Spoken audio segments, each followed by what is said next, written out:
প্ল্যাটফর্মের ঠিক। এরা মানুষকে ইসলাম বোঝায়।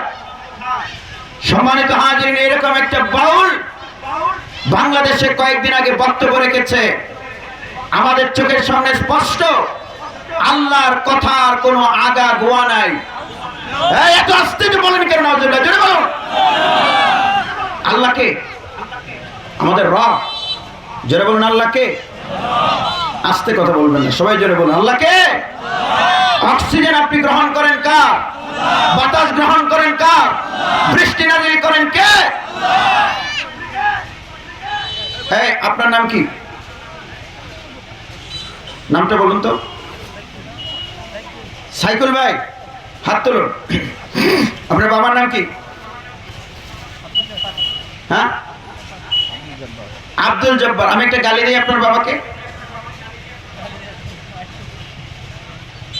আমি ওনার বাবাকে একটা গালি দিলে ওনার মাইকের স্ট্যান্ডের যে স্ট্যান্ডটা আছে এটা আমার দিকে তেড়ে আসার সম্ভাবনা আছে না নাই? বাংলাদেশে যারা বিএনপি করেন, তারেক রহমান কিংবা জিয়াউর রহমান সাহেবকে গালি দিলে রাস্তা অবরোধ করার, বাড়িঘর ভাঙচুর করার সম্ভাবনা আছে না নাই? জামাত ইসলামী যারা করেন, মাওলানা মওদুদী সাহেবকে গালি দিলে প্রতিবাদ হওয়ার সম্ভাবনা আছে না নাই? চরমনায় যারা করেন, চরমনায় পীর সাহেবকে গালি দিলে এটার প্রতিবাদ করার সম্ভাবনা আছে না নাই? আপনাদের সামনে সাফ বলতে চাই, তাহলে যে আল্লাহ আমাদেরকে অক্সিজেন দেন, বৃষ্টি নাজিল করেন, ধানের চারাটা রোপণ করে আসেন, তিল তিল করে সেই তারা চারাকে 3 মাসে বড় করে আপনি খাবেন বলে আপনার জন্য ধান উৎপাদন করেন, সেই রব যিনি আপনাকে মায়ের পেটে খাবার দিয়েছিলেন, তাকে নিয়ে বললো তার কোনো কথার আগাগোয়া নাই। এই মানুষটার শাস্তি হওয়ার দরকার আছে না নাই?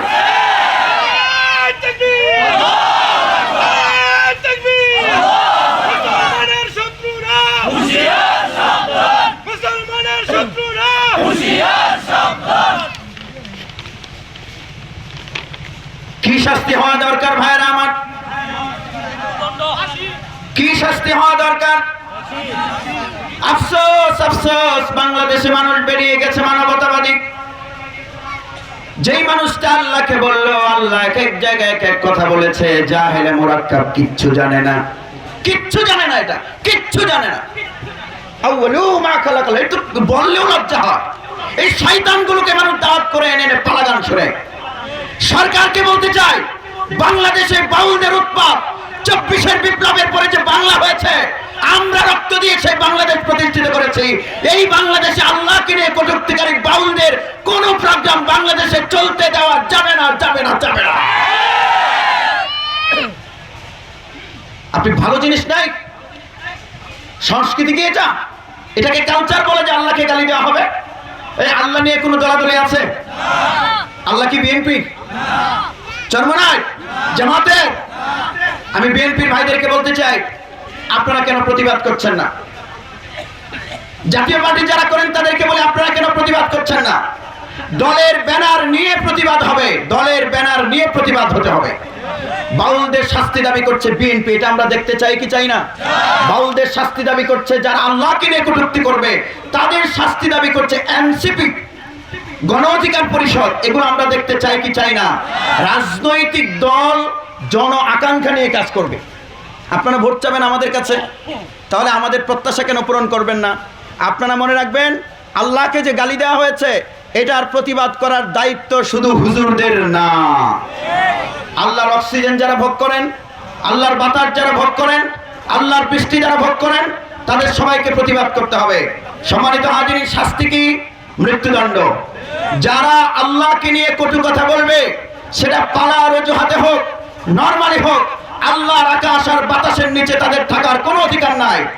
সরকারের উপরে ওয়াজিব দ্রুত আইনে তাকে ফাঁসি দিয়ে বাংলাদেশের মানুষকে জানিয়ে দেওয়া, আল্লাহর বিরুদ্ধে কথা বলে বাংলার মাটিতে কেউ থাকতে পারবে না। আফসোস, আরে ভাই, আগে তো রাসূল সাল্লাল্লাহু আলাইহি ওয়াসাল্লামকে নিয়ে কটূক্তি হয়, দেখেন সরাসরি আল্লাহকে নিয়ে বলছে, আল্লাহর কথার কোন, আর এটা যে বলছে হ্যাঁ তো জাহেল, এ কিচ্ছু জানে না। এগুলো বাউলগুলো, আমাদের বাউলরা করে কি? বাউল মানে কি? এটা নিয়ে একটু আলোচনা হওয়া দরকার। বাউল, বাউল শব্দের অর্থ হচ্ছে আল বাউল মত, না প্রস্রাব করা। বাউল মানে মত। বলুন, বাউল মানে কি? প্রস্রাব। প্রস্রাব কি পাক না নাপাক? তাহলে এই নাপাক জিনিস কেন আপনি নিয়ে তাকে নাচবেন? এটা গেল একটা। বাংলাদেশের লালন গবেষণা কেন্দ্রের চেয়ারম্যান ছিলেন ডক্টর আব্দুল করিম। তার একটা বই আছে, বাংলাদেশের লালনদের উৎপত্তি ও ক্রমবিকাশ, বাউলদের উৎপত্তি ও ক্রমবিকাশ। ওই বইয়ে ডক্টর আব্দুল করিম লিখেছেন যে বাউল শব্দের উৎপত্তি হয়েছে বাতুল থেকে। বাতুল, বাতুল মানে হচ্ছে পাগল। ঠিক সেম বইয়ে তিনি বলেছেন যে এই বাউল শব্দটা এসেছে বালা থেকে। বালা, আল্লাহ কোরআনে বলছেন তোমরা কি বাল নামক মূর্তিকে ডাকো, এটা একটা মূর্তি থেকে এসেছে। এই বাউল শব্দের তিনটা অর্থ বাংলাদেশের বাউল গবেষক যারা তারা দিয়েছেন। বাউল গবেষকরা তিনটা অর্থ দিয়েছেন। একটা হচ্ছে প্রস্রাব, এই বাউল মানে কি প্রস্রাব। 2 নম্বর হচ্ছে বাতুল থেকে বাউল, বাতুল মানে পাগল। 3 নম্বর হচ্ছে বালান, আতাদউনা বালান, কোরআনে আল্লাহ বলছেন তোমরা কি বালকে ডাকো, ওয়া তাদরুনা আহসানাল খালিকিন, আর সর্বোত্তম সুন্দর স্রষ্টা আল্লাহকে তোমরা ছেড়ে বালকে ডাকবে। আল্লাহ বলছেন যে বালকে ডেকো না, বাল মানে একটা মূর্তি, সেই থেকে বাউল এসেছে। এখন আপনারা বলুন তো, আমি যে তিনটা অর্থ বললাম এই তিনটা অর্থের কোনটা সুন্দর আছে? একটা সুন্দর আছে? তিনটাই না পাক। পাগল হইলে তো আরো সমস্যা। হে মুখে দিয়ে খাবার ঢুকায় না পায়খানা ঢুকায় এটাও জানে না, পাগল, ঠিক কি না? আফসোস, বাংলাদেশের সরকার সংস্কৃতি বলে বাউলদেরকে স্বীকৃতি দেয়, অথচ ওয়াজ মাহফিলগুলোকে সংস্কৃতি বলে স্বীকৃতি দেয় না। আপনাদের কাছে আমি জানতে চাই, এখানে যারা সিনিয়র সিটিজেন আছেন, যারা আমাদের সিনিয়র নাগরিক মুরব্বীরা যারা আছেন, যাদের বয়স 70 বছর 60 বছর হয়েছে, তারা একটু উত্তর দেবেন। বাংলাদেশে ওয়াজ মাহফিল হয় কয় বছর ধরে? কয় বছর ধরে ওয়াজ হয়? কত বছর? আমরা ছোট সময় দেখেছি ওয়াজ হয়েছে, তারাও ছোট সময় দেখেছেন ওয়াজ হয়েছে। আমাদের বাচ্চা যারা ছোট সময় দেখেছেন ওয়াজ হয়েছে। ওয়াজের ধরন পাল্টেছে, কিন্তু ওয়াজ আগেও ছিল, এখনো আছে। আগে হয়তো বক্তারা সাইকেলে করে আসতো, মাইক ছিল না, উন্নত শব্দযন্ত্র ছিল না, এই যে স্টিলের বোমা দিয়ে, এটা কি বলে, বোমা দিয়ে কথা বলতো। আর এরকম মঞ্চ প্যান্ডেল ছিল না, এই পাম লাইট জ্বালানো হতো, ঠিকই না? পাম লাইট জ্বালানো হতো, রকম ফেট ছিল, কিন্তু ওয়াজ ছিল। আজ থেকে 200 বছর 400 বছর 600 বছর আগে ওয়াজ ছিল। এই ওয়াজ হচ্ছে বাংলাদেশের মানুষের সংস্কৃতি। কিন্তু আফসোস হলো আমাদের পাঠ্য বইয়ে কোথাও এই ওয়াজকে বাংলাদেশের মানুষের সংস্কৃতি বলে স্বীকৃতি দেওয়া হয় না। সেখানে বাংলাদেশের পাঠ্যপুস্তকে বলা হয়েছে বাউল নাকি বাংলাদেশের সংস্কৃতি। আমরা সরকারকে বলতে চাই, আমাদের টাকায়, এদেশের মুসলমানদের টাকায় পরিচালিত পাঠ্যপুস্তক প্রণয়ন কমিটির বইয়ে আমরা বাউলদের, যেই বাউলের অর্থ হচ্ছে প্রস্রাব, নাপাক, যে বাউলের অর্থ হচ্ছে পাগল, যারা হালাল খায় না হারাম খায়, গু খায় না মুদ খায়, এটা তুমি যারা করতে পারে না, তাদের প্রশংসা আমাদের বাচ্চারা পড়বে, এইরকম পাঠ্যপুস্তক আমরা দেখতে চাই না। ওয়াজ মাহফিলে হয় কি, কয়টা বাউলের কথা শুনে মানুষ ভালো হয়েছে? আমার কাছ থেকে প্রমাণ নেন। রাগ করতেছেন আমার কথায়? মুসল্লি এসেছেন আমার কাছে, রাত 9টায় এসে বলছে নজর নিয়ত করেছি শ্বশুর বাড়ি থেকে আনা গরু ফেরত দেব। গরু ফেরত দেবে? আমি বললাম কিসের গরু ফেরত দেবে?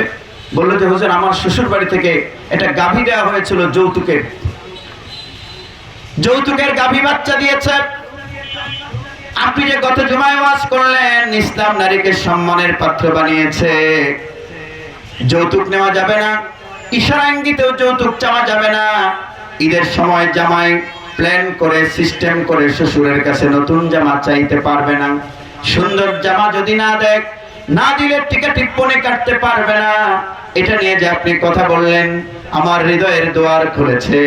আমি নিয়ত করেছি শ্বশুর বাড়ি থেকে আনা গাভীটা বাছুর সহ শ্বশুর বাড়িতে ফেরত দিয়ে আসব।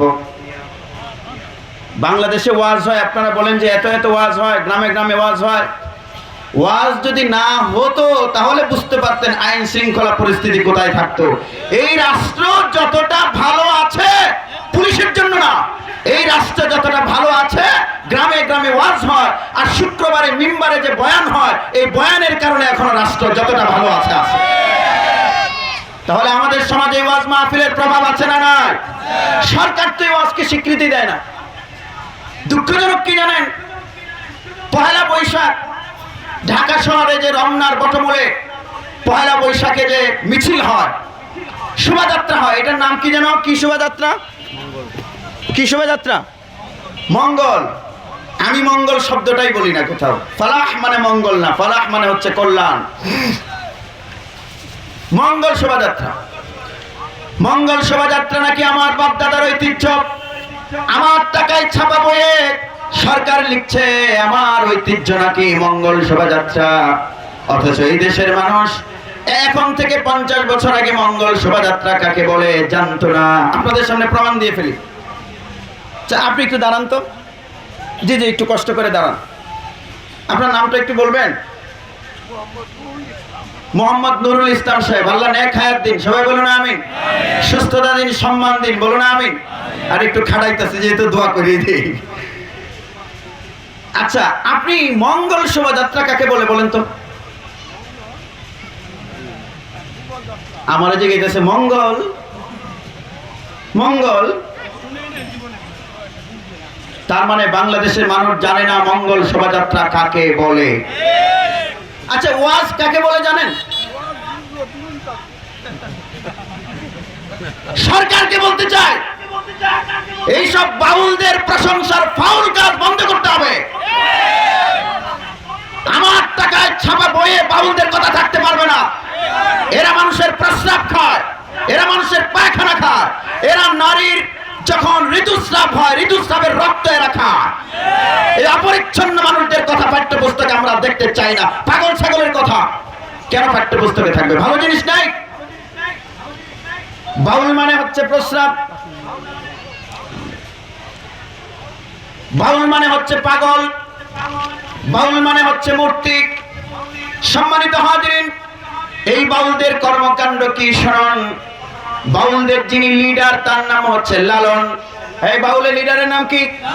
লালন। এই লালনের নামে বাংলাদেশে একটা ফিল্ম আছে, মনের মানুষ। আমি যখন বিশ্ববিদ্যালয়ে পড়ি তখন এটা নিয়ে অনেক লেখালেখি হচ্ছিল। তখন বাংলাদেশের একটা বড় পত্রিকা আমাকে দায়িত্ব দিয়েছিল এই ফিল্মটার উপর একটা কলাম লেখার জন্য। এখন আমি তখন আমার স্মার্টফোন নাই, আমি কোনো সিনেমায় দেখিনি। আমি কোনো সিনেমা আমার জীবনে কোনোদিন হলের কাছাকাছিও যাওয়া হয় না। ইউনিভার্সিটিতে ভর্তি হয়েছি, এখন আমাকে সাংবাদিক ফোন করে বলছে যে ফিল্মটার উপরে তোমাকে একটা কলাম লিখতে হবে। আমি তো জানি না কোনটা মনের মানুষ আর কোনটা কি। পরে তারা আমাকে পেন ড্রাইভে পাঠিয়েছে যে মনের মানুষ ফিল্ম, এটা তুমি দেখে এটার উপরে মন্তব্য করো।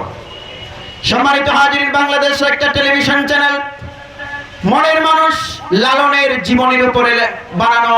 গৌতম ঘোষ, এই গৌতম ঘোষ হচ্ছে এই চলচ্চিত্র নির্মাতা। গৌতম ঘোষের এই চলচ্চিত্র যখন তারা বানালো লালনের উপরে, এটা বাংলাদেশের মানুষকে দেখাবে। দেখাবার আগে তৎকালীন স্পিকার অ্যাডভোকেট আব্দুল হামিদ তখন স্পিকার ছিলেন, ওনারা দাওয়াত করে নিয়ে মুরব্বী হিসেবে 60 না 80 জন এমপিরে দাওয়াত করে নিয়ে সিনেমা হলে ওই সিনেমা দেখাইছে আগে মনের মানুষ। কত প্ল্যান তাদের দেখুন।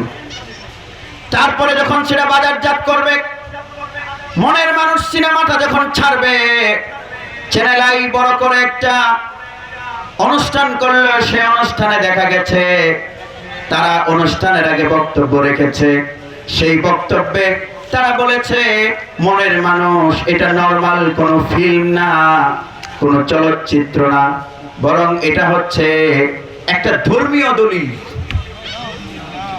এটার রেকর্ডে আছে, বলা হয়েছে, তারা বলছেন মুহাম্মদ হচ্ছেন আরবের নবী আর লালন হচ্ছেন বাংলার নবী। এই লালনের যে ফিল্মটা, এটা আপনারা আবার কালকে দেখা শুরু করেন না যে হুজুর যেহেতু কইছে তাইলে দেখি এটা দেখি আছে। আমি শুধু আপনাদেরকে সতর্ক করার জন্য বলছি যে আমি এটার উপর লেখার জন্য তখন দেখে তো হবা। লালন ছিল হিন্দুর ঘরের সন্তান, লালিত ওইটা ওরা এইভাবে যেভাবে দেখাইছে আর কি ওইখানে। এরপরে সে পালিত হয়েছে মুসলমানের ঘরে। সে মুসলমান নাকি হিন্দু বলতো না, তার কোনো ধর্মীয় পরিচয় ছিল না। মূলত বাংলাদেশে যারা বাউল তাদেরকে আপনি জিজ্ঞেস করবেন আপনি মুসলমান না হিন্দু, তারা বলবে আমরা মুসলমান না হিন্দু না, মানব ধর্মের বিশ্বাসী। যদি কেউ মুসলমান এটা যদি বলতে না পারে সে কি মুসলমান থাকে নাকি? সুতরাং বাউল কিন্তু মুসলিম সমাজের একটা অংশ না। আমাদের জন্য খুবই করুণা হয়, এই যে ফজলুর রহমান তিনি পরে ব্যাখ্যা দিয়েছেন, ফজলুর রহমান সাহেব পরে ব্যাখ্যা দিয়েছেন যে আমার কানে যখন আজান দেয় তখন আমি মুসলমান হই। কিন্তু দুর্ভাগ্য এই লোকটার মাথা অনেক আগেই নষ্ট হয়ে গেছে, এটা একটা ফুল পাগল, ফুল পাগল, ফুল পাগল। বাংলাদেশে কি মনোনয়ন দেওয়ার জন্য লোকের অভাব নাকি? সে আলেমুল আমাদেরকে ভাগ করা শুরু করেছে, কই যে এরা ওয়াহাবি আমরা সুন্নি। আরে বেটা তুই যদি এমপি হইতে চাস তাহলে কি হুজুরদের ভোট তোর লাগবে না? হ্যাঁ যেই হোক, আমি এমপি হই না এমপি হই, মানুষকে ভাগ করার দরকার কি? সে বক্তব্য দিয়েছে আমি মুসলমান না হিন্দু না। আল্লাহ তাকে হেদায়েত দিন, বলুন আমিন। একজন সিনিয়র মানুষ, আমি তো মনে করি তার মতো বয়স্ক পার্লামেন্টারি রাজনৈতিক নেতা বাংলাদেশে কমই আছে। এখন তো তার সম্মানের পাত্র হয়ে থাকার কথা ছিল, কিন্তু আলেমদের বিরুদ্ধে যারা বক্তব্য রাখে বাংলাদেশের মানুষ তাদেরকে ভোট তো দূরের কথা থুতু দেবে না, এটা সাফ কথা আমাদের সামনে। সম্মানিত হাজিরিন, লালনদের ধর্মবিশ্বাস, বাউলদের ধর্মবিশ্বাস নিয়ে সামান্য একটু কথা আপনাদেরকে শোনাই। লালনদের ধর্মবিশ্বাস হলো শরীর ইবাদতের জায়গা। মসজিদে যাওয়া লাগবে না, মন্দিরেও যাওয়া লাগবে না, পেগোডাও যাওয়া লাগবে না, উপাসনা করতে হবে শরীরে। শরীরে কি উপাসনা? উপাসনা হলো যে পরকিয়া করতে হবে। লালন ধর্মের এটাই, বইগুলো ঘাটাঘাটি করে আমি দেখছি, এটা লম্বা সময় নিয়ে একদম ডকুমেন্টারি কথা আমি আপনাদের সামনে বলতে পারবো, কিন্তু পরের সামনে আলোচনাটা আমি সামনে নিয়ে যেতে পারবো না। এটা কোনো সেমিনার নয়, সেমিনার হলে আপনাদেরকে প্রবন্ধ দিতাম, আপনারা পড়তেন, বাসায় গিয়ে দেখতে পারতেন। আমি মূল কথাটা বলে ফেলি। তাই যে বাউলরা, বাংলাদেশের বাউলরা, এই বাউলদের ধর্মের বাউলরা মুসলমান নয়। যদি কোনো বাউল দাবি করেন তিনি মুসলমান, আমি মাইকে বলছি, আমার বৌলায়ে, আমার মাতাবুদ্দিন চেয়ারম্যান বাজারে, আমার রঘুনন্দনপুরে, আমার গাবতলীতে, আমার মহিষাখালীতে, আমার কুরের পাড়ে যদি কেউ বাউল থাকেন আর যদি বলেন যে আমি মুসলমান, আসুন প্রমাণ করুন আপনি মুসলমান। আমি বলবো আপনি মুসলমান না যতক্ষণ বাউল ধর্ম ত্যাগ না করেন। হ্যাঁ, হতে পারে আপনি বুঝে না বুঝে বাউল ধর্ম অবলম্বন করেছেন, এই বক্তব্য শোনার পরে এই মুহূর্তে তওবা পরে কালিমা পরে মুসলমান হয়ে যান, ঠিক কি না? যদি জান্নাতে যেতে চান রাস্তা খোলা আছে, কিন্তু যদি মনে করেন বাউল মানবেন জান্নাতে যাবেন, এটা হতে পারবে না। সম্মানিত হাজির, বাউলদের বিশ্বাস ইবাদত মসজিদে নয়, ইবাদত বডিতে।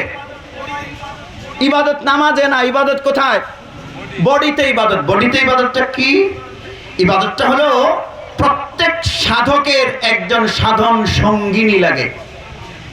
সাধন সঙ্গিনীটা কি? বিয়া করে না, বিয়া করে না।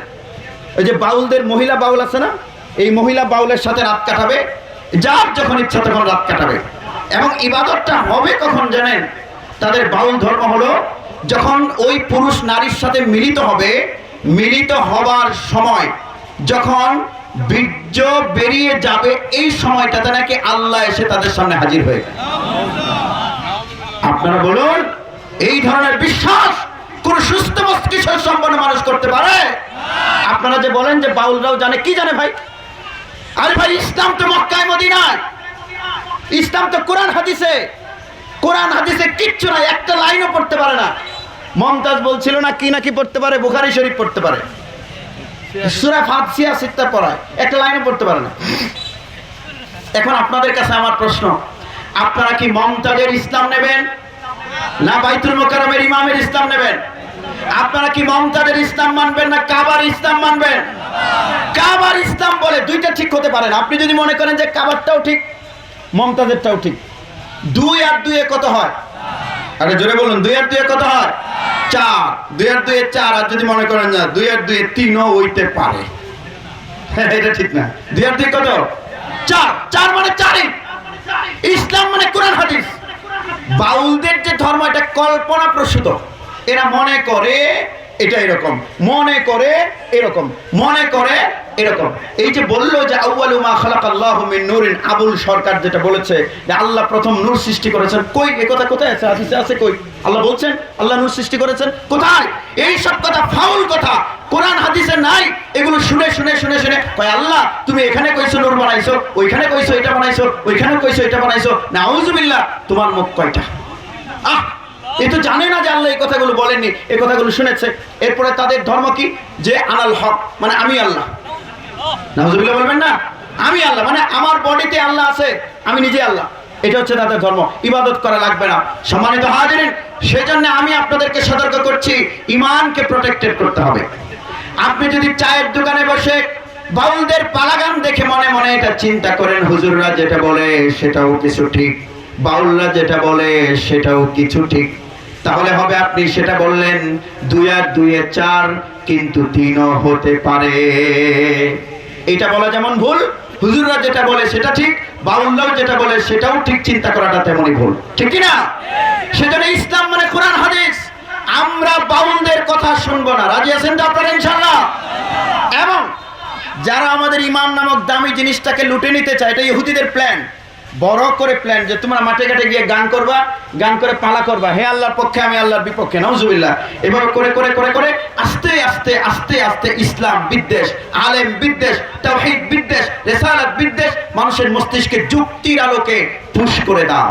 তাহলে মানুষ নিজের অজান্তেই মুশরিক হয়ে যাবে, নিজের অজান্তে কাফের হয়ে যাবে, মসজিদে যাবে ঠিক, কিন্তু ঈমান থাকবে না। আর যখন ঈমান থাকবে না, তখন নামাজের কোনো মূল্য।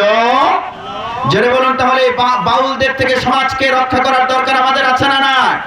এই জন্য সরকারকে বলতে চাই, বাউলরা যদি মুসলমান হয় তাহলে তাদেরকে বাউল ধর্ম ত্যাগ করতে হবে, না হলে তারা ওপেনলি তাদের এই ধর্মের পচা কথাবার্তা প্রচার করতে পারবে না। যদি করতে চায় তাহলে সরকারিভাবে এটা ঘোষণা করে দিতে হবে, বাউলরা ইসলাম থেকে বাইরে। কেন ইসলাম থেকে বাইরে? এই বোতলের ভিতরে কি আছে? জোরে বলুন, এটার ভিতরে কি? পানি আছে। এখন যদি আমি এটার ভিতরে এইরকম একটা সেম বোতলে একটু 1 ফোঁটা বিষ মিশিয়ে ঝাঁকি দিয়ে পরে এখানে যদি বিক্রি করি, আর আপনারা যদি জানেন যে পানির সাথে বিষ আছে, তাহলে আপনারা বেচতে দেবেন না? এটা দেবেন না। কেন দেবেন না? আমার ইচ্ছা, আমি বেচবো, আমার স্বাধীনতা, আমার এটা স্বাধীনতা, আমি এখানে বিষ বেচবো পানির সাথে মিশায় মিশায়। খাবেন আর মরবেন, খাবেন আর মরবেন, খাবেন আর মরবেন। এই অধিকার যদি আমার না থাকে, তাহলে কথিত বাউল নাপাকিরা এরাও ইসলামের সাথে হালকা 2-1টা সত্য কথার সাথে অজস্র অসত্য কথা মিশিয়ে 1 বোতল পানির সাথে 1 ফোঁটা বিষের মতো মিশিয়ে তারা গ্রামে গঞ্জে মাঠে ময়দানে কুফর মুসলমানদের অন্তরে পুশ করে দেবে। আর সরকার বসে বসে নীরবে চেয়ে দেখবে। আমাদের সরকারের কাছ থেকে সেটা আমরা কখনোই প্রত্যাশা করি না, সেটা আমরা মেনে নেব না। এই জন্য সরকারকে স্টেপ নিতে হবে। আমি আপনাদেরকে বলি, এই বোতলে পানি, এটার সাথে মনে করেন এটার উপর একটা লেবেল লাগানো আছে, পানির একটা কোম্পানি মাম আছে না, মাম বলে, এটা মাম পানি। এটা কি পানি? মাম পানির সাথে যদি আমি বিষ মিশাই, উপরে যদি মাম লেখা থাকে, সরকার যদি জানে যে এটা মাম পানির নামে বিষ, তাহলে সরকার আমার ব্যবসাটা আরো ভালো করে চালানোর জন্য 5,000 টাকা অনুদান দেবে না মাসে? কথা বলেন, জোরে বলুন। কি করবে? কেন গ্রেফতার করবে? আমার স্বাধীনতা আছে, আমি বলবো। তোমার স্বাধীনতা আছে, তুমি ওয়াজ করবা, আমি বাউল গান গাইতে পারবো না? এইটা হচ্ছে এই জায়গা। তুমি কেন গাইতে পারবা না? কারণ তোমার এটাতে বিষ আছে। হ্যাঁ, জোরে বলুন, বাউল গানে কি আছে? বিষ আছে। আমরা সরকারকে বলি, এই জিনিস বাংলাদেশে চলতে দেওয়া যাবে না। 1 বোতল পানি খেলে আপনার প্রাণ যাবে, আর যদি আপনার ভেতরে শিরক ঢুকে যায় তাহলে আপনার ঈমান চলে যাবে। ঈমান চলে গেলে নামাজ, রোজা, হজ, যাকাত কোনো মূল্য থাকবে না। এজন্য সরকারের দায়িত্ব হলো এদেরকে বাংলাদেশে নিষিদ্ধ করে আমাদের ঈমানকে সুরক্ষা দেওয়া। বাংলাদেশে আবুল সরকার নামের যে কুলাঙ্গার আল্লাহ রাব্বুল আলামিনের উপরে ধৃষ্টতা দেখিয়েছে, দ্রুত বিচারের আইনে তাকে শাস্তি দিয়ে বাউলদের সব কার্যক্রম বাংলাদেশে নিষিদ্ধ করতে হবে। কে কে এই দাবির সাথে একমত আছেন? তুই হাত তুলে দেখা।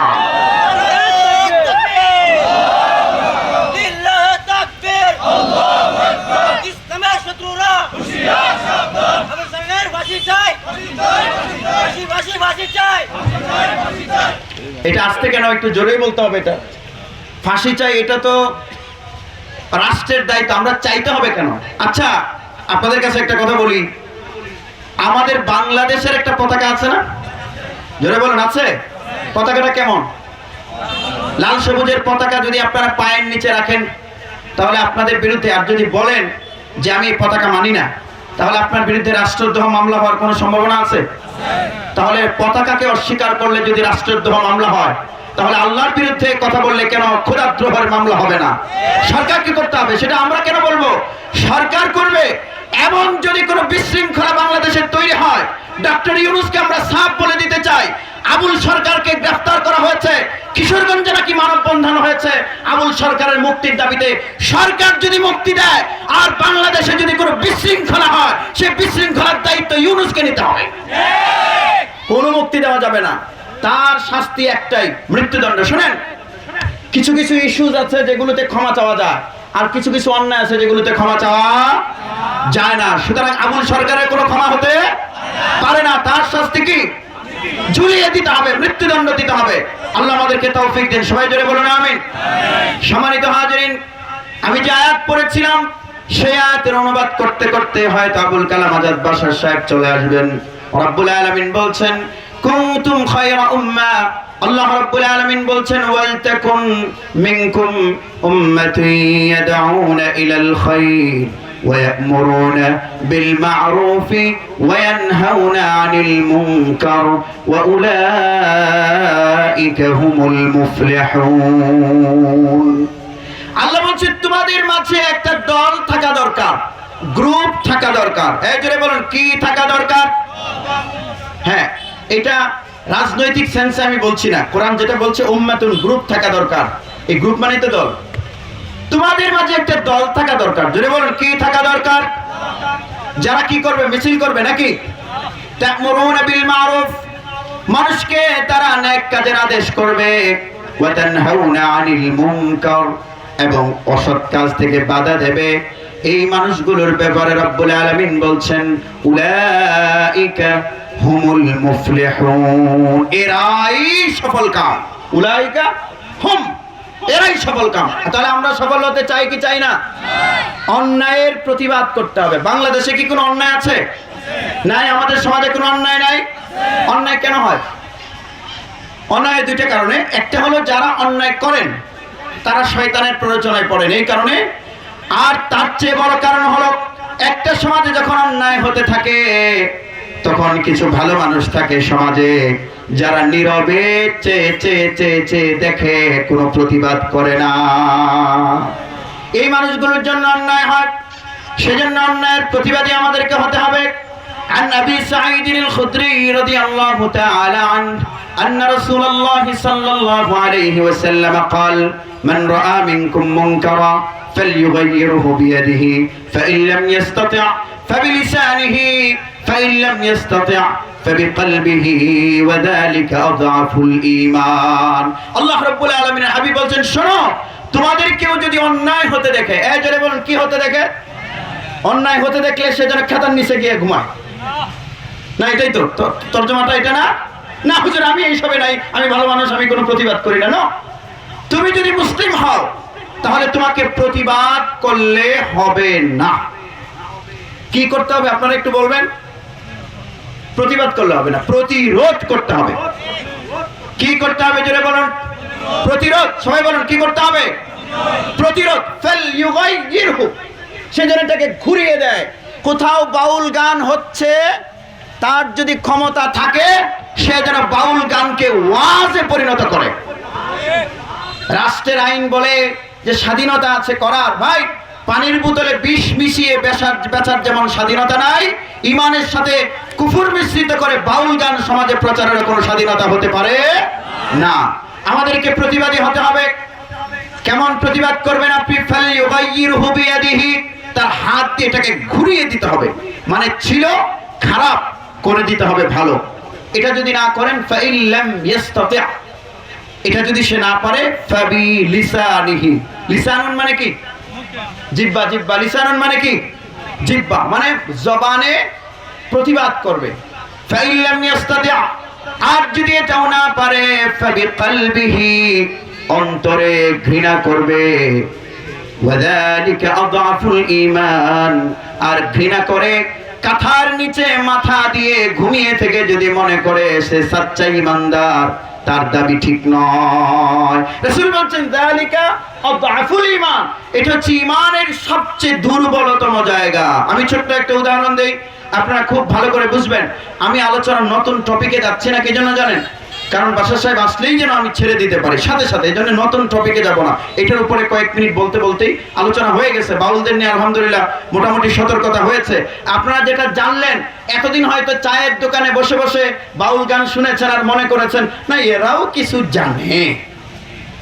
আজকে থেকে কি বলেন, বাউলরা মুসলমান না কাফের? আরো জোরে, মুসলমান না কাফের?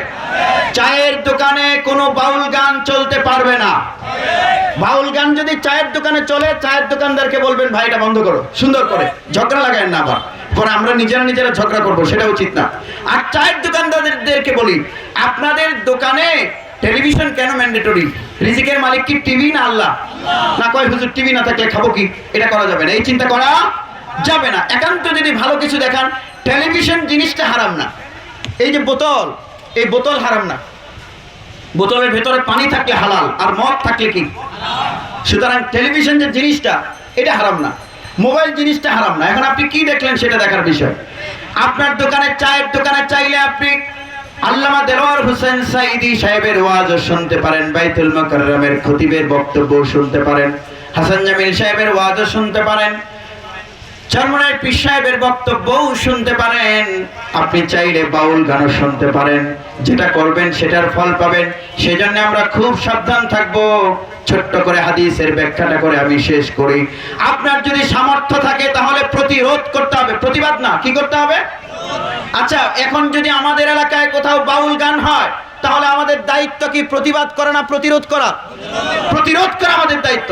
এখন আপনি মনে করেন যে গান হচ্ছে আর আপনি মনে মনে ঘৃণা করে শুয়ে থাকলেন, তাহলে এটা কেমন আপনি ইমানদার? আমাদের গাবতলীর বাজারে এক লোক পেঁয়াজের বস্তা, 2 মনের পেঁয়াজের বস্তা পিঠে করে, মানে অর্ধেকটা মাথায় আর অর্ধেকটা কই, এভাবে দিয়ে বাঁকা হয়ে ট্রাকে নিয়ে তুলছে। একটু বলবেন জোরে, পেঁয়াজ বস্তা কয় মন ওজন? আচ্ছা, এই লোকটা মৃত না জীবিত? জোরে বলুন, মৃত না জীবিত?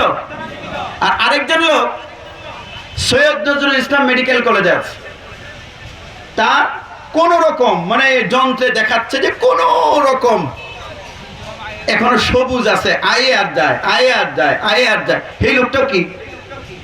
এখন এই লোকে যদি মনে করে যে পেঁয়াজের বস্তা তোলার লোকের মতো আমি সুস্থ, তাহলে এটা খুব ভালো কাম হইতো না? আমরা অন্যায়ের প্রতিবাদ করি না। এলাকায় যখন রাত 12টার সময় ছেলেরা ডেস্ক বাজায় বিয়ের অনুষ্ঠানের নামে, কেন এগুলো চলবে? 5 জন মুরব্বী দাঁড়িয়ে গেলে ডেস্ক একটাও চলতে পারবে না। কেন আপনি দাঁড়াতে পারবেন না? এটা আপনার দায়িত্ব। আপনি যদি মুসলিম হন, অন্যায় দেখে আপনি চুপ থাকতে পারবেন না। মনে রাখবেন, এই সমাজে আজকে একটা অন্যায় হচ্ছে, আজকে করছে আব্দুল করিমের ছেলে, কালকে আপনার ছেলেটা করবে। সমাজকে যদি বাঁচাতে হয়, আপনি নিজে ঘর থেকে বের হন। ঘর থেকে বেরিয়ে আব্দুল করিম ভাইকে আপনি ডাকুন, আব্দুল হালিম ভাইকে আপনি ডাকুন, ডেকে বলুন চলুন ভাই আমরা 3 জনে গিয়ে বাধা দেব। আমরা এই বাজনা রাতের বেলায়, আমাদের এলাকায় তো এরকম বাজনা টাজনা বাজে না। কেন কেন থাকবে এটা? এটা তো হতে পারে না। আপনারা বাধা দেবেন সরকারি আইনে। এই গভীর রাতে মানুষের ঘুম নষ্ট করে এই ধরনের সাউন্ড বাজানো আইনত দণ্ডনীয় অপরাধ। যদি কেউ বন্ধ না করে প্রশাসনকে ফোন দেবেন। এগুলো চলতে দেওয়া যাবে না, বাধা দেবেন। ছেলেদেরকে প্রথমে বোঝাবেন, বুঝালে যদি কাজ না হয় তাহলে প্রশাসনে খবর দিয়ে দেবেন। 2-3টা যদি বন্ধ করে ফেলতে পারেন, তাহলে অসুস্থ মানুষদেরকে রাতের বেলায় কষ্ট করতে হবে না।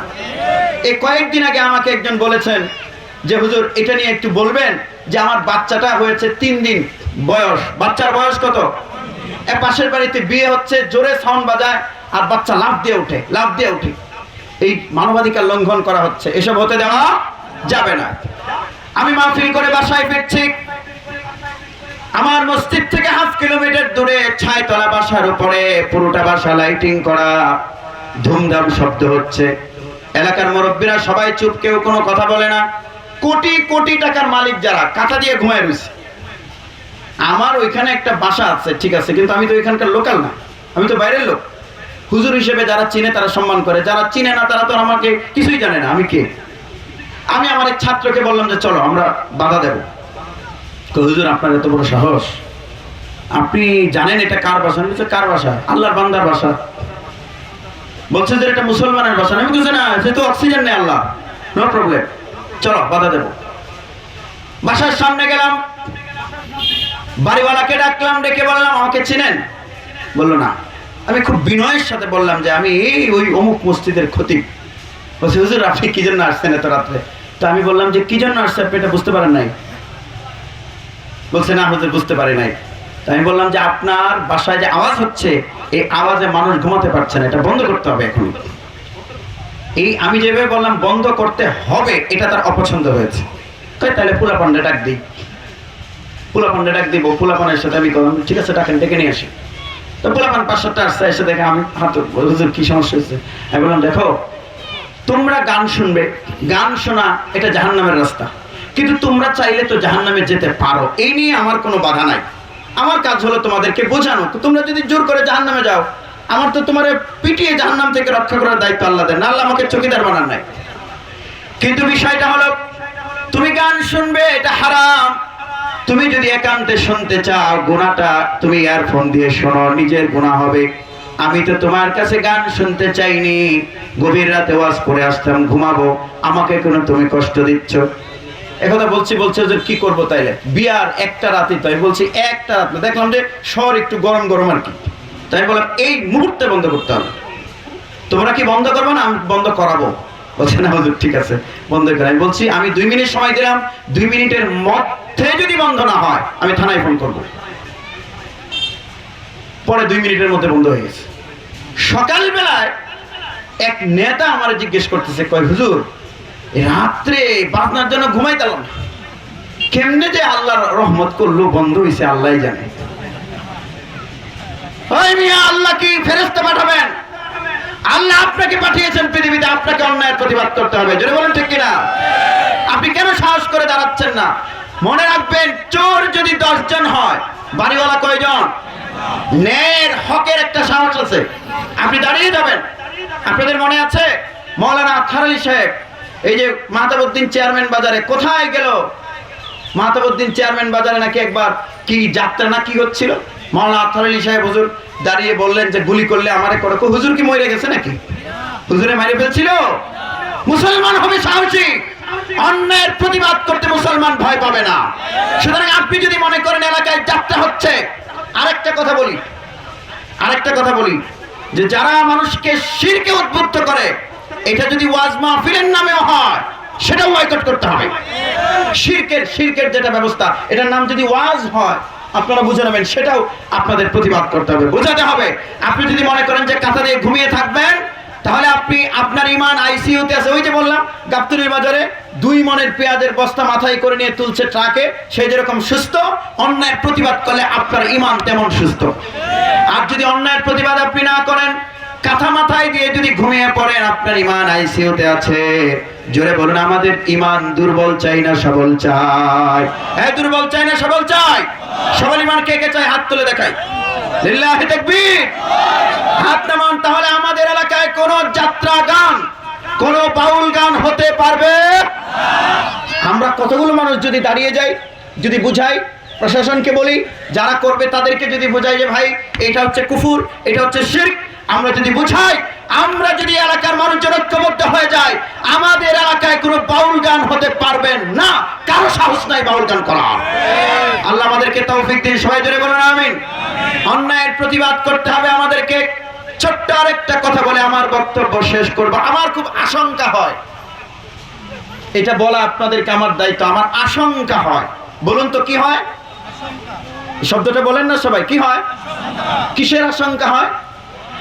আশঙ্কা হয় আপনারা গ্রামের মানুষ, আপনারা নামাজ পড়েন, আপনারা হক ঠকান না, আপনারা রোজা রাখেন, আমরা মনে করি যে আমরা মুসলমান, কিন্তু একটা জায়গায় আমরা সবাই আসামি হয়ে যাব, এমন একটা আশঙ্কা আমার হয়। কিসের আশঙ্কা? এটা 2-3 মিনিটে বললে আমার বক্তব্য শেষ। গভীর মনোযোগ দিন। পৃথিবীর সবচেয়ে দামি ঘর হলো কাবা ঘর। বলুন পৃথিবীর সবচেয়ে দামি ঘর কি? কাবা ঘরের পরে কোনটা? মসজিদুল আকসা। মসজিদুল আকসা আজকে জালেমদের হাতে আছে। আমরা আমাদের কোনো দায়িত্বই পালন করছি না। আমরা মনে করি এটা শুধু শাসকদের দায়িত্ব, কিন্তু মসজিদুল আকসা উদ্ধার করার জন্য জিহাদ করার দায়িত্ব আমাদের আছে না নাই? অন্যায়ের প্রতিবাদ শুধু এখানে নয়, আন্তর্জাতিকভাবে যে অন্যায় হচ্ছে, মুসলমানদের এলাকাগুলো কেড়ে নেওয়া হচ্ছে, সেগুলোর বিরুদ্ধে জিহাদ করার স্বপ্ন আমাদের অন্তরে থাকতে হবে। এই মসজিদুল আকসা, জেরুজালেম, বাইতুল মাকদাস উদ্ধার করার জন্য যদি জিহাদের ডাক দেওয়া হয়, আপনারা কি যাবেন? আশ্চর্য ব্যাপার, হাত তুললেন না। যাবেন? হাত নামান। আবার বলবো, এই স্পিরিটটা আপনাদের অন্তরে দিতে হবে। মানে কি, আমি আশঙ্কাটা ক্লিয়ার করি। বিষয়টা যদি এমন হয়, আপনি মনে করেন যে আমি নামাজ পড়ি, রোজা রাখি, হজ করি, যাকাত দিই, মসজিদুল আকসা গুল্লাই যাক, এটা আমার কাম না, তাইলে আপনি জাহান্নামী হবেন। মসজিদুল আকসা আপনাকে আসামি করবে হাসরের ময়দানে, বলবে আল্লাহ গোরানিয়ার পরে অমুক অমুক অমুক আমাকে উদ্ধার করার জন্য চেষ্টা করেন। আর যদি আপনি একটা স্বপ্ন দেখেন, আমিও যাব জিহাদে, বছরে যদি 1000 করে টাকা দিতে হয়, কাবা ঘর যদি আজকে অবরুদ্ধ হয়ে যায়, উদ্ধার করার জন্য যেমন আমরা জিহাদ করতে যাব, ঠিক তেমনি মসজিদুল আকসা আজকে ইহুদিদের হাতে বন্দী হয়ে আছে, অবরুদ্ধ হয়ে আছে, মসজিদুল আকসা দখল হয়ে আছে। সেই দখল মুক্ত করার জন্য যদি আমাকে ডাক দেওয়া হয়, আমিও যাব, সুযোগ পেলে আমিও যাব, জিহাদ করব, প্রাণ দেব। এই ইচ্ছাটা যদি থাকে, আসামি হবেন না। এই 1 মিনিটের ওয়াজ কিন্তু খুবই গুরুত্বপূর্ণ। আপনাদের একটা কাজ হলো, খুব মনোযোগ দিয়ে শুনুন। মসজিদুল আকসা মুসলমানদের, মসজিদুল আকসা কিন্তু ফিলিস্তিনিদের না। জোরে বলুন, কাদের? আমাদের পরিচয় কি? মুসলিম। আমাদের স্বপ্ন দেখতে হবে, আমরা জিহাদ করতে যাব। ভাইরা আমার, আপনিও যাবেন, ডাক দিলে আপনিও জিহাদ করতে যাবেন, আপনাকে যেতে হবে, এটা আপনার দায়িত্ব। রিসিভ করার জন্য লোক পাঠানো হয়েছে, এটা আশ্বস্ত। আচ্ছা, সমস্যা নেই। ওনারা নিয়ে তো আমি চিন্তা করতেছি না, আমি তো চিন্তা করতেছি আমার নিয়ে। স্যার ঢাকা গিয়ে আবার আসতে হবে। খুব কাছাকাছি চলে এসেছেন হযরত মাওলানা আবুল কালাম আজাদ বাশার হাফিজাহুল্লাহ, তিনি আমাকে মেসেজও দিয়েছেন, দেখা যায়। তো এই যে বসুন, খায়রুল ভাই না, বসুন। মাওলানা আবুল কালাম আজাদ বাশার হাফিজাহুল্লাহ চলে এসেছেন। আর আমি কোনো নাডাবাজ করতেছি না, যেটা আপনাদের মন্দ লাগবে। আপনাদের অ্যাটেনশন অনেক ভালো আছে। আমি এটার উপরে মূলত কথা বলার নিয়ত করেছিলাম। আজকে ওই বাউলদের কথা বলে এটা একটু স্কিপ করে গেছি। আপনাদের মাথায় শুধু এটা দিয়ে দিতে চাই, আচ্ছা আপনারা বলুন তো, আল আকসা উদ্ধার করার দরকার আছে না নাই? সেজন্য কি আপনার কিছু করার আছে? 1 নম্বর হলো, আপনি স্বপ্ন দেখবেন যদি আজকে জিহাদের ডাক দেওয়া হয়, ক্ষেতের জায়গায় ক্ষেত থাকবে, পরিবারের জায়গায় পরিবার থাকবে, জমির জায়গায় জমি থাকবে, ব্যবসার জায়গায় ব্যবসা থাকবে। আমি গাবতলী থেকে, রঘুনন্দনপুর থেকে আমিও ফিলিস্তিনে গিয়ে মসজিদুল আকসার পক্ষে জিহাদ করব। কে কে রাজি আছেন? তুই হাত উঁচু করে দেখান।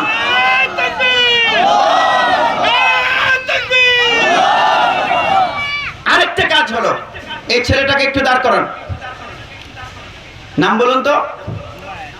নাম নাকি জুবাইর? চিন্তা করছেন নাম নিয়ে কি চলতেছে এলাকায়? এই জুবাইরকে স্বপ্ন দেখাতে হবে। আমরা স্বপ্ন দেখাই, বাবা তুমি হয়ে বড় হয়ে ডাক্তার হইবা, তুমি বড় হয়ে ইঞ্জিনিয়ার হইবা। আপনাকে স্বপ্ন দেখাতে হবে সন্তানকে, আমার সন্তান আগামী দিনে সালাউদ্দিন আইয়ুবী হবে, আমার সন্তান আগামী দিনে মসজিদুল আকসার পক্ষে জিহাদ করার জন্য গোটা পৃথিবীর মুসলমানদের নেতৃত্ব দিয়ে আল আকসা আমার সন্তান উদ্ধার করবে, আমি হব আগামী দিনের সালাউদ্দিন আইয়ুবীর পিতা। এই জন্য বলুন, এমন স্বপ্ন দেখার দরকার আছে না নাই? বিকল্প কিচ্ছু আমাদের সামনে নাই। কেন আপনি স্বপ্ন দেখবেন? প্রথম বিশ্বযুদ্ধ যখন হলো, প্রথম বিশ্বযুদ্ধে 2টা পক্ষ ছিল, একটা ব্রিটেন আর একটা জার্মানি। তুরস্কের যে ইসলামী সালতানাত ছিল, এরা জার্মানির পক্ষ নিয়েছিল, ব্রিটেনের বিপক্ষে নিয়েছিল। এরপরে যুদ্ধে ব্রিটেন জয়ী হলো। ব্রিটেন যখন জয়ী হয়ে গেছে, তখন মুসলমান আলটিমেটলি কি হয়েছে? জার্মানি পরাজিত, মানে মুসলমানরা পরাজিত। এই মুসলমানরা পরাজিত হওয়ার পরে ব্রিটিশরা নানা জায়গা থেকে ইহুদিদেরকে, ইহুদিরা হচ্ছে চোর ডাকাতের দল। হ্যাঁ, ইহুদিরা কিসের দল? আমাদের এলাকায় যদি 5-7 জন চোর থাকে, এদেরকে শায়েস্তা করার জন্য যদি আপনারা চেষ্টা করেন, যদি না পারেন, শেষ পর্যন্ত কি করে কয় এটারে এনতে বাই করে দিয়ে জাগা বাড়ি লইয়া। পৃথিবীর নিকৃষ্টতম মানবতার শত্রু হচ্ছে ইহুদিরা। ব্রিটিশরা যখন বিজয়ী হলো তারা চিন্তা করলো যে আমাদের ভেতরে কিছু সন্ত্রাসী আছে, ওই সন্ত্রাসীদেরকে আমরা আমাদের ভেতরে রাখবো না। সেখান থেকে এনে জায়গা দিয়েছে জেরুজালেমে। কিছু ইহুদি থাকলো, আবার কিছু আনলো, আবার কিছু আনলো, আনতে আনতে আনতে আনতে গোটা প্যালেস্টাইনে যে পরিমাণ মানুষ ছিল এর 10% মানুষ হয়ে গেছে ইহুদি। কয় পার্সেন্ট? এরা কিন্তু কাপড় ছাড়া, লুঙ্গি ছাড়া, গেঞ্জি ছাড়া এই প্যালেস্টাইনে এসে আমাদের বাংলাদেশে আছে না, এই যে মিয়ানমার থেকে আসছে, এদেরকে আপনারা কি বলেন? এই রোহিঙ্গা হয়ে তারা এসে ঢুকেছে। আস্তে আস্তে ব্রিটেনের মদদে জায়গা কিনতে কিনতে কিনতে কিনতে 10% জায়গা কিনে বাড়ি করেছে। তখন জাতিসংঘ প্রতিষ্ঠিত হয়েছে 1945 সালে 24 অক্টোবর। জাতিসংঘ প্রতিষ্ঠিত হওয়ার পর এই মামলা গেছে জাতিসংঘে, মানুষ মাত্র 10%, তাও অন্যের বাড়ি থেকে এখানে এসে ভাড়া থাকা। এই 10% মানুষের মামলা করলো যে আমরা একটু জায়গা কিনছি, আমাদেরকে আলাদা দেশ বানিয়ে দেন, আলাদা রাষ্ট্র বানিয়ে দেওয়ার দাবি যখন তারা করলো, জাতিসংঘ 10% মানুষকে, 10%কে 10% কেন, 1%ই তো দেওয়া ইলিগেল, কারণ এরা তো বাড়ির মালিক না, এরা বাড়িতে কি ভাড়াটিয়া, উদ্বাস্তু, শরণার্থী। জাতিসংঘ আইন করে তাদেরকে ফিলিস্তিনের অর্ধেক জায়গা দিয়ে দিল। বলুন নাউজুবিল্লাহ। দিছে যে অর্ধেক, দিল তো অর্ধেক। আমি যে বাড়ির মালিক, আজ পর্যন্ত জাতিসংঘ এই স্বীকৃতিটা দিল না যে জেরুজালেমের আসল মালিক মুসলমানরা, এটা স্বীকৃতি দেয় নাই। চিন্তা করুন, চোর ডাকাতদেরকে স্বীকৃতি দিয়ে দিয়েছে। যদি দিত, আজ পর্যন্ত দিয়ে দিত। আমাদেরকে এটা মনে রাখতে হবে, মসজিদুল আকসা যদি কোনোদিন উদ্ধার করতে হয়, জাতিসংঘের মাধ্যমে উদ্ধার হবে না, ভোটাভুটি করে উদ্ধার হবে না, লড়াই করে জিহাদ করে মসজিদুল আকসা উদ্ধার করতে হবে। সেজন্য আপনাদেরকে স্বপ্ন দেখতে হবে। যদি স্বপ্ন না দেখেন, উইঘুর চীনের একটা এলাকা, বাংলাদেশের 17 গুণ বড়, বিশাল এরিয়া, খনিজ সম্পদে ভরপুর, পুরোটা চাইনিজরা দখল করে নিয়েছে। আমাদের পাশে যে দেশ আছে কাশ্মীর, কাশ্মীরের নাম শুনেছেন আপনারা? কাশ্মীর, কাশ্মীর কারা দখল করেছে? বাংলাদেশ, ভারত, পাকিস্তান যখন আলাদা হলো, পাকিস্তান এবং ভারত নামে দুইটা রাষ্ট্র হলো, তখন দ্বিজাতি তত্ত্বের ভিত্তিতে ভাগ হয়েছে। মানে যেই এলাকায় মুসলমান বেশি এটা হবে পাকিস্তান, আর যেখানে হিন্দু বেশি ওইটা হবে কিস্তান, হিন্দুস্তান। তো এই কাশ্মীরের 56% মানুষ মুসলমান। ভোটাভুটি হয়েছে, দেখে যে বেশিরভাগ মানুষ মুসলমান। আপনারা বলেন তো, বেশিরভাগ মানুষ মুসলমান হলে এই কাশ্মীর থাকার কথা কিসের সাথে? কিন্তু কাশ্মীরের একজন নেতা ছিলেন শেখ আব্দুল্লাহ, এই শেরওয়ানি পরা ভদ্রলোক, লম্বা। শেখ আব্দুল্লাহকে জওহরলাল নেহেরু ডাকলো, ডেকে বললো, নেহেরু, আব্দুল্লাহ, তুমি যদি পাকিস্তানের সাথে থাকো তাহলে তোমার লাভ কি? তোমার তো কোনো লাভ নাই। তুমি আলাদা একটা রাষ্ট্র বানাও কাশ্মীর, আমি এই রাষ্ট্রের স্বীকৃতি দেব, তোমাদের একটা ভাষা থাকবে, তোমাদের একটা পতাকা থাকবে, স্বাধীনতা থাকবে, তুমি হবে এই রাষ্ট্রের প্রেসিডেন্ট। এখন শেখ আব্দুল্লাহ চিন্তা করলো, ঠিকই তো, পাকিস্তানের সাথে থাকলে আমার তো কোনো লাভ নাই, তাহলে আমি প্রেসিডেন্ট হই। নেহেরুর কথা মানলো। এদিকে পাকিস্তান আর ভারত আলাদা হয়ে গেছে, আর কাশ্মীরকে রাখা হলো বাইরে। কাশ্মীর তখন স্বাধীন রাষ্ট্র হবে, এটা তারা বলেছে। বলে জওহরলাল নেহেরু রাতের বেলায় ওই আব্দুল্লাহকে ধরে নিয়ে গেছে, ভারতে নিয়ে গিয়ে জেলখানায় বন্দি করে দিয়েছে। হ্যাঁ, প্রেসিডেন্ট হয়ে এবার জওহরলাল নেহেরু নিয়ে গেছে আব্দুল্লাহকে, আব্দুল্লাহ প্রেসিডেন্ট হতে পারলো না। এই কাশ্মীর দখল করেছে ভারত। সম্মানিত হাজিরিন, এই কাশ্মীরকে বলা হয় ভূস্বর্গ। ভূ মানে কি? পৃথিবী, আর স্বর্গ মানে কি? বেহেশত। পৃথিবীতে যদি এক টুকরো বেহেশত থাকে, এটা হচ্ছে কাশ্মীর। বেহেশতের সাথে টুকরো তুলনা করা যাবে না, কিন্তু সেটা ভারতীয়রা দখল করেছে। আজকে সেই কাশ্মীরে মুসলমানরা নির্যাতিত।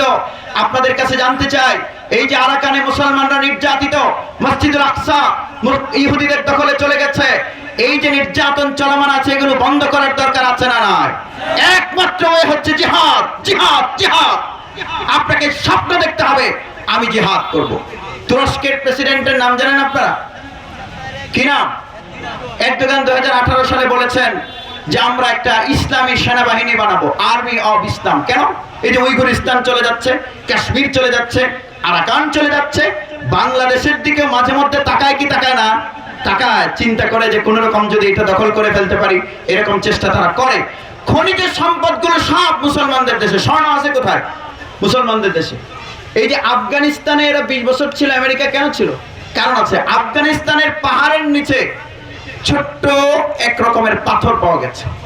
এই যে আমরা মোবাইলে এখন বলি না ইন্টারনেট আছে 3G, 3Gর পরে কি আছে 4G, 4Gর পরে কি ওই 5G বানাতে যে টেকনোলজির আপনার মেইন যে উপাদানটা লাগে, এই পাথর পাওয়া গেছে তালেবানদের দেশ আফগানিস্তানে। ছোট্ট একটা পাথরের দাম আধা কেজি স্বর্ণের চেয়ে বেশি। এই উপাদান পাওয়া গেছে। তো এটা আমেরিকা দখল করতে যাবে না তো কোনটা দখল করতে যাবে? এই জন্যই তো 20 বছর আমেরিকা সেখানে থাকলো, এগুলো দখল করার চেষ্টা করলো। আমাদের মাটির নিচে কি আছে জানেন?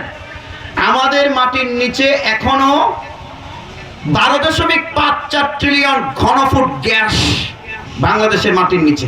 আল্লাহু আকবার বলুন। খনিজ সম্পদ, যেখানে আপনার সাগর থাকে, সাগরের পারে খনিজ সম্পদ থাকে। আমাদের বাংলাদেশের আশপাশে কোনো সাগর আছে? সাগরের নাম কি? বঙ্গ উপসাগর। এই সাগরের পাশে মাটি খুললে দামি দামি খনিজ সম্পদ পাওয়া যাবে। এই কারণে রাষ্ট্রের প্রতি এই বিদেশিদের অনেক লোভ এই রাষ্ট্রের প্রতি আছে। আজকে রাষ্ট্রকে যদি সুরক্ষা দিতে হয়, তাহলে আমাদের প্রত্যেকটি শিশুকে আগামী দিনে আপনাকে মনে রাখতে হবে, আজকে ইসরায়েল হাত বাড়িয়েছে প্যালেস্টাইনে, কালকে কাশ্মীরে, পরদিন বাংলাদেশ কিংবা পাকিস্তানের দিকে হাত বাড়াবার সম্ভাবনা আছে না নাই? এই জন্য আমাদেরকে যদি সাবধান করতে আমরা নিজেরা না পারি, মুসলিম ভূমিগুলো নিরাপদ থাকবে না। আমাদের সামনে করণীয় হলো 3টা। 1 নম্বর, জিহাদের স্বপ্ন দেখতে হবে। আপনারা কি জিহাদের স্বপ্ন দেখেন? এরদোগান বলেছেন যে একটা সেনাবাহিনী বানাবো। আলহামদুলিল্লাহ। রিসিভ করছে কোত্থেকে? এই সামনে ওয়ার থেকে 32 থেকে রিসিভ করে কাছাকাছি চলে এসেছেন। আলহামদুলিল্লাহ। আমার সাথে সবাই একটু দুরূদ শরীফ পড়ুন। আল্লাহুম্মা, আওয়াজটা বাড়ান। আল্লাহুম্মা সাল্লি ওয়া সাল্লিম ওয়া বারিক আলা হাবিবিকা মুহাম্মাদিন সাল্লাল্লাহু আলাইহি ওয়াসাল্লাম। আমি আলোচনাকে স্কিপ করেছি, মানে আলোচনার বেসিক পয়েন্ট বাদ দিয়ে মৌলিক কথাগুলো বাদ দিয়ে ছোট করে এনেছি। কারণ হলো তিনি খুব কাছাকাছি চলে এসেছেন, এই জন্যে আমিও আলোচনা দীর্ঘ করব না। আমি সকাল থেকে এখন পর্যন্ত খাইনি কিছুই। বলছিলাম যে আমি ব্রেকফাস্ট হয়নি এখনো, সেজন্য বসুন সবাই, বসুন। হুজুর চলে আসছেন। হ্যাঁ, 5-7 মিনিট লাগবে আসতে বেশি সময়। যাদের একান্ত প্রস্তাব ধরেছে তারা প্রস্তাব সেরে দ্রুত চলে আসুন। আমাদের সামনে আলোচনা গুরুত্বপূর্ণ। 3টা কাজ করতে হবে। জোরে বলুন, কাজ করতে হবে কয়টা? 1 নম্বর, নিজেরা জিহাদের স্বপ্ন দেখতে হবে। 2 নম্বর, আমাদের সন্তানদেরকে জিহাদের জন্য প্রস্তুত করতে হবে, আমাদের সন্তানদেরকে গড়ে তুলতে হবে। 3 নম্বর হলো ইসলামী বাহিনী যদি, আরে বাসার সাহেব না আসলে কি আমাদের ওয়াজ এলাকায় হয় না? তারও বেশি লোক তো হয়। যাদের প্রস্তাব ধরেছে উঠবেন, কেউই বাইরে যাবেন না। কাছাকাছি চলে এসেছেন, আলহামদুলিল্লাহ। খুব দ্রুত তখন সময় না দেয়। আমি মনে করি 5-7 মিনিটের মধ্যে তিনি এসে বসবেন। আমার আলোচনাটা শেষ করি। আমাদের কাজ হলো জিহাদের জন্য বাচ্চাদেরকে প্রস্তুত করা। এই যে আপনার বাচ্চাদেরকে ইতিহাস জানাতে হবে। আমি বাংলাদেশের নানা জায়গায় গিয়ে জিজ্ঞেস করে দেখেছি, আমাদের মানুষেরা মসজিদুল আকসার ইতিহাস বাচ্চাদেরকে জানায় না, নিজেরাও জানে না। এই জন্য পাঠ্যপুস্তকে বাউলদের এইসব ফাউল কথা বাদ দিয়ে আমাদের জাতির ইতিহাস, তিতুমিরের কথা, শরীয়তুল্লাহর কথা, মসজিদুল আকসার কথা, এগুলো বাচ্চাদেরকে জানানোর দরকার আছে না নাই? আল্লাহ সরকার যেন এইসব পদক্ষেপ নিতে পারে, সরকারকে আল্লাহ সেই তৌফিক দান করুন। সবাই জোরে বলে আমিন। আরেকটা কাজ হচ্ছে আমাদের অর্থ বিনিয়োগ করতে হবে। তুরস্কের প্রেসিডেন্ট বললেন যে একটা ইসলামী সেনাবাহিনী বানাতে হবে। ইসলামী সেনাবাহিনী। এই সেনাবাহিনী কেমন হবে? সেনাবাহিনী বানাতে কি টাকা পয়সা লাগে? সেনাবাহিনী বানাতে কি লাগে? 2টা জিনিস। 1 নম্বর, জনশক্তি। এখন আপনাদেরকে ডাক দিলে আপনাদের যেতে হবে। সরকারের কাজ হবে পাসপোর্ট করে দেওয়া, সুযোগ করে দেওয়া। প্যালেস্টাইনে আপনি জিহাদ করতে যেতে চাইলে যেন যেতে পারেন, 1 নম্বর। 2 নম্বর লাগবে টাকা। সেনাবাহিনী পালতে কি লাগে? টাকা লাগে। গোটা পৃথিবী থেকে মুসলমান যুবকদেরকে নিয়ে একটা ইসলামী সেনাবাহিনী বানানো হবে। ওই সেনাবাহিনী যদি কোথাও কোনো মুসলিম রাষ্ট্রের প্রতিরক্ষা, খনিজ সম্পদ যদি আক্রান্ত হয়, তাহলে ওই সেনাবাহিনী সেখানে জিহাদ করে ওই রাষ্ট্রটাকে উদ্ধার করবে। এইরকম একটা বাহিনী যদি বানানো হয়, আমি বিশ্বাস করি জিহাদ করা লাগবে না, এর আগেই মসজিদুল আকসা উদ্ধার হয়ে যাবে। প্রমাণ নেন। 2018 সালে এরদোগান যখন বললেন যে আমরা একটা বাহিনী বানাবো, তখন ইসরায়েলের পররাষ্ট্রমন্ত্রী তিনি বললেন যে আমরা আর্মি অফ ইসলাম নিয়ে আতঙ্কে আছি। আতঙ্কে মানে কি, পায়জামা অলরেডি গরম হয়ে গেছে, বাহিনী কিন্তু এখনো হয় নাই। পৃথিবীর বিভিন্ন দেশ থেকে সেনাবাহিনী যাবে, যুবকরা যাবে, তাদেরকে নিয়ে একটা বাহিনী হবে, এই ঘোষণা হয়েছে।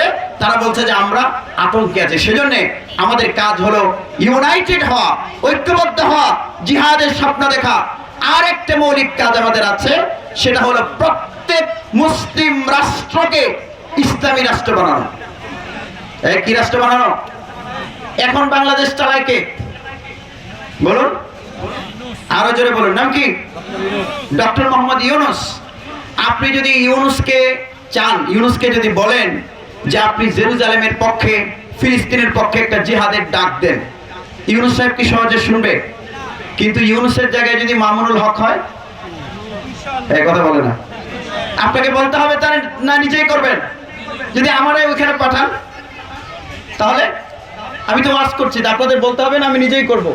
আমি নিজেই তো ইসলামী বাহিনী বানাবো, আমি নিজেই তো আল-আকসা উদ্ধার করার জন্য যাব।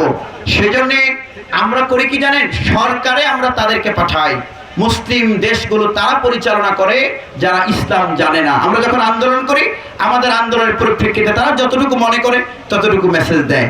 আমরা যদি আলেমদেরকে, যারা ইসলামকে লালন করেন, তাদের হাতে মুসলিম রাষ্ট্রগুলো যদি পরিচালনার দায়িত্ব দেয়, তখন মুসলিম রাষ্ট্র প্রধানগুলো এক টেবিলে বসে যাবে, আর আন্তর্জাতিক পর্যায়ে এই সমস্যাগুলো থাকবে না। আল্লাহ রাব্বুল আলামিন আমাদেরকে এই দৃশ্য দেখে পৃথিবী থেকে বিদায় হওয়ার তৌফিক দান করুন, যে মসজিদুল আকসা উদ্ধার হয়েছে। সবাই একটু জোরে আওয়াজ করে বলুন আমিন। আরো জোরে আওয়াজ করে বলুন আমিন। অন্যায়ের প্রতিবাদের দুটো জায়গা আমি চিহ্নিত করেছি। এক নম্বর হচ্ছে লোকালি আমাদের ইমানকে প্রোটেক্টেড করার জন্য, আমাদের ইমানকে প্রতিরক্ষা দেওয়ার জন্য আমরা এই যে বাউল ফাউল আছে, এগুলো থেকে আমরা নিজেদেরকে রক্ষা করব। অন্যায়ের প্রতিবাদ এটা একটা। আরেকটা হলো আন্তর্জাতিকভাবে মুসলিম কমিউনিটি, মুসলিম কওম, তারা আমাদের যে জাতিগোষ্ঠী, যে ভূমিগুলো হাতছাড়া হচ্ছে, মসজিদুল আকসা, উইঘুর, এরপরে আপনার আরাকান, কাশ্মীর, এগুলো উদ্ধার করার জন্য স্টেপ নেবে। আল্লাহ রাব্বুল আলামিন আমাদের সবাইকে এই কাজগুলো করার তৌফিক দিন। সবাই জোরে আওয়াজ করে বলুন আমিন। আরেকটা কাজ হলো, ওনার নাম কি বলতে পারেন আপনারা? মাওলানা কামাল হুসাইন ফরায়েজি। বলুন নাম কি? মাওলানা কামাল হুসাইন ফরায়েজি। এখন তিনি যদি একটা অন্যায় করেন, আমার কি করা উচিত? বসে বসে দেখা উচিত না? না, হুজুর মানুষ, আমি কেন বাধা দেব? এটা আমাদের মস্তিষ্কে আমরা পুশ করেছি। অন্যায়ের প্রতিবাদ আপনার প্রতিবেশী করলে করবেন, ভাই করলে করবেন, বাবা করলে করবেন। আমরা বাইরের মানুষের প্রতিবাদ করি। আমি নিজে দেখেছি, চায়ের দোকানে বসে এক মুরব্বী গল্প করছেন, কয় অমুকের সেরা বিড়িটা টানটা যে মারছে, অমুকের সেরা কিসে টান মারছে, আর নিজের ছেলে গাঞ্জা খায়, সেটার কোনো খবর নাই। আরেকজনেরটার প্রতিবাদ করা সহজ, নিজেরটার প্রতিবাদ করা, প্রতিবাদ শুরু হবে নিজের ঘর থেকে।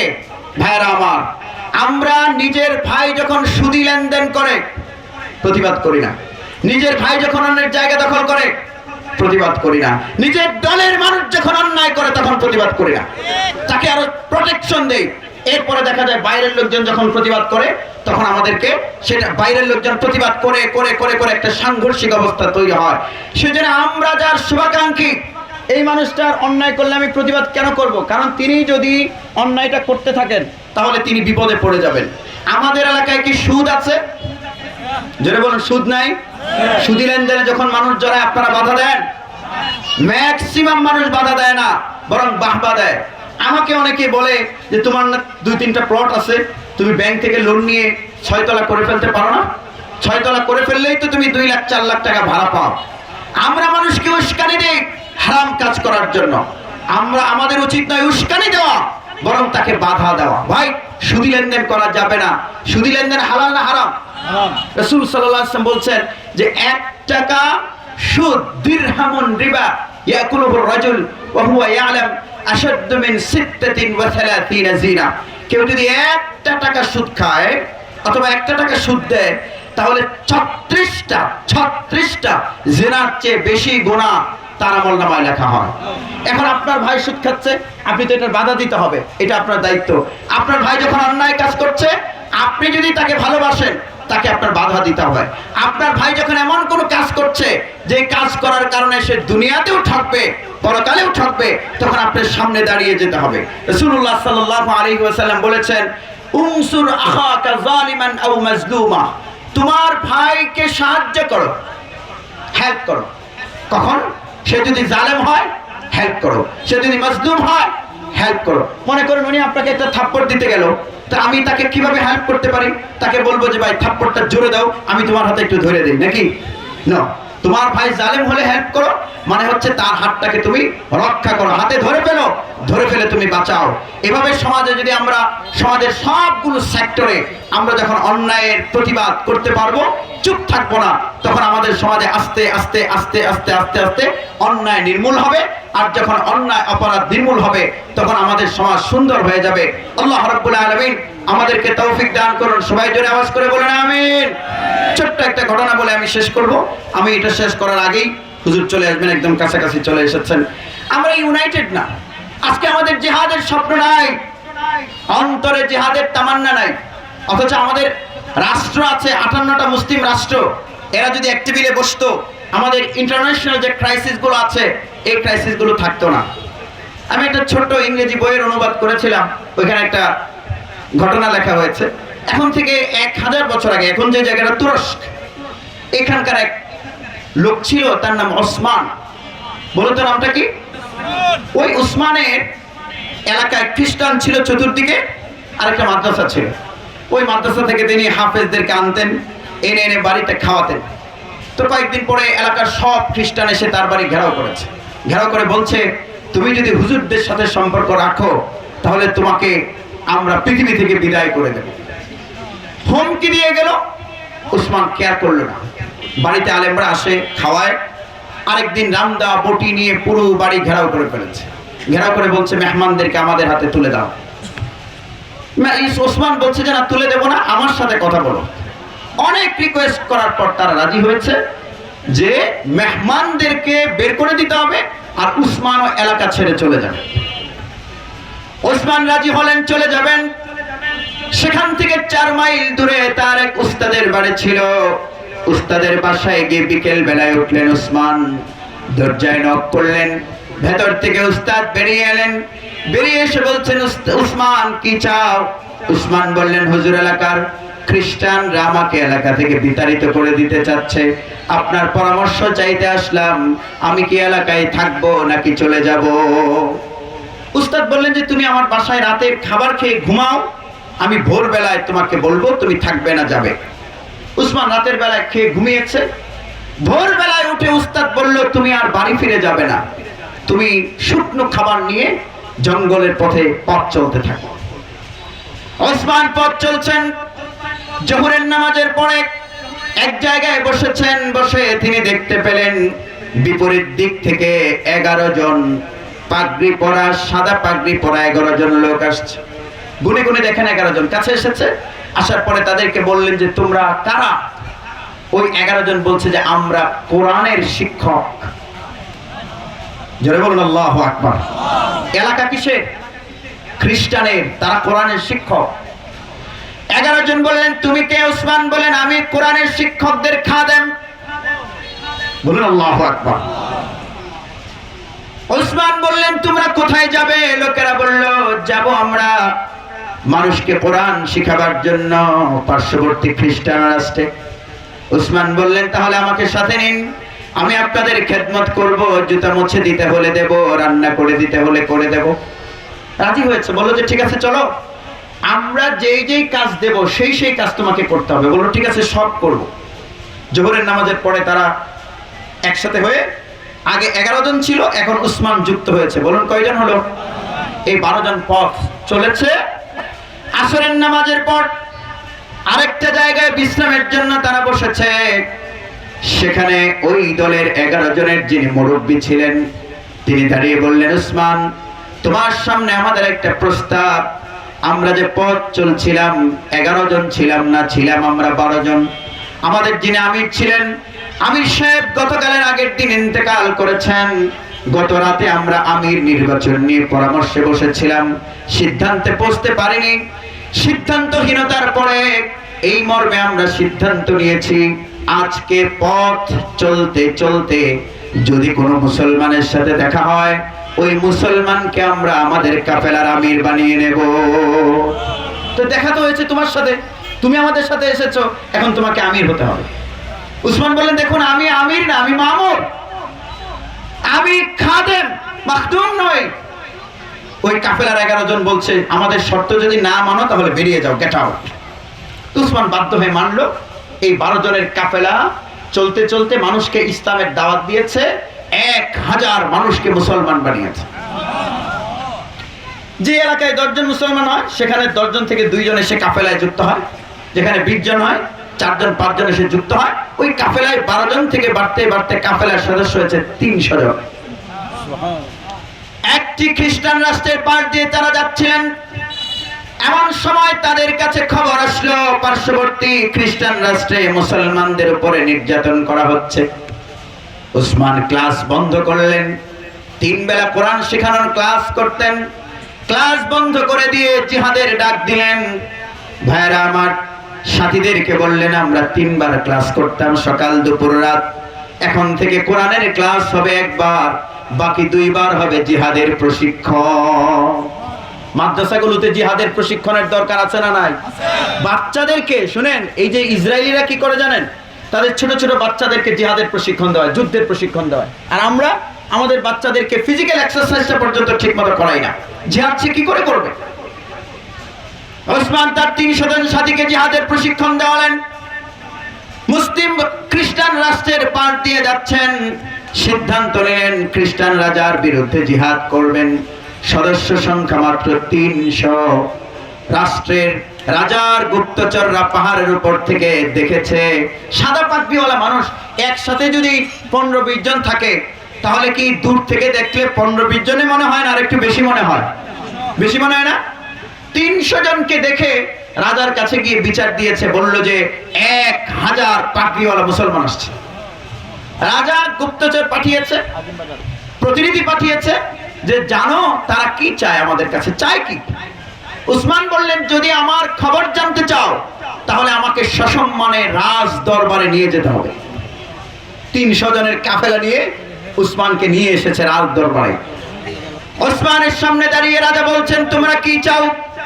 উসমান বলেন, আমরা 3টি জিনিস চাই, 3টি যদি না মানো তাহলে যুদ্ধ করতে হবে আমার বিরুদ্ধে, প্রস্তুত হও।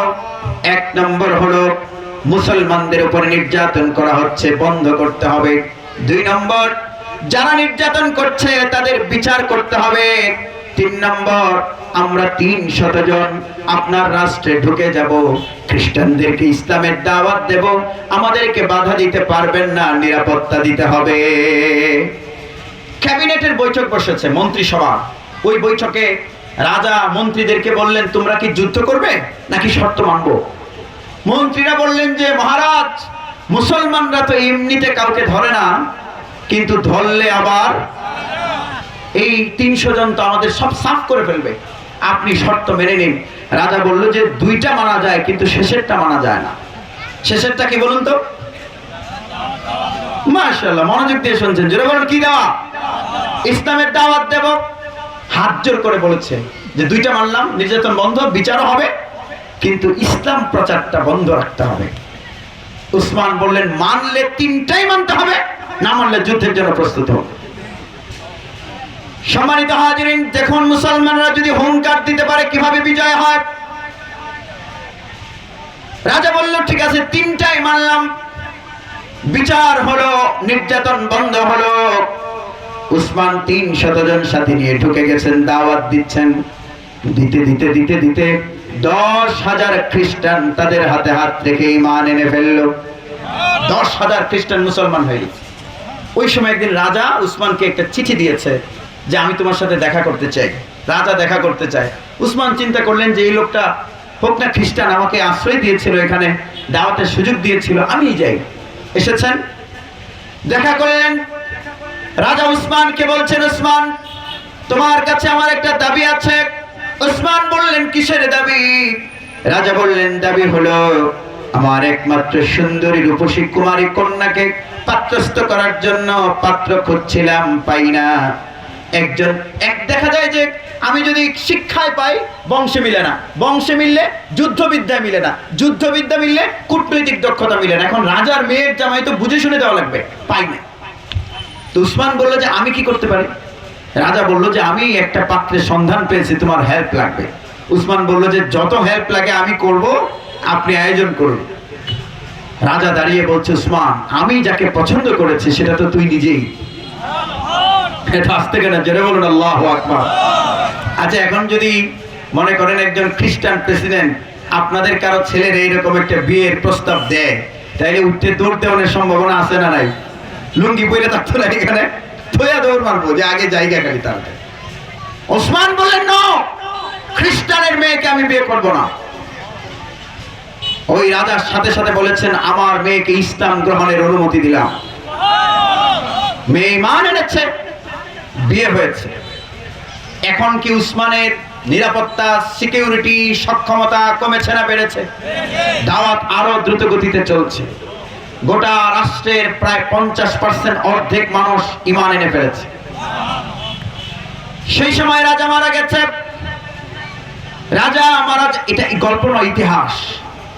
রাজা মারা যাওয়ার পর রাষ্ট্রের নাগরিকেরা ক্যাবিনেট বৈঠকে বসেছে, আমাদের পরবর্তী প্রেসিডেন্ট কে হবেন।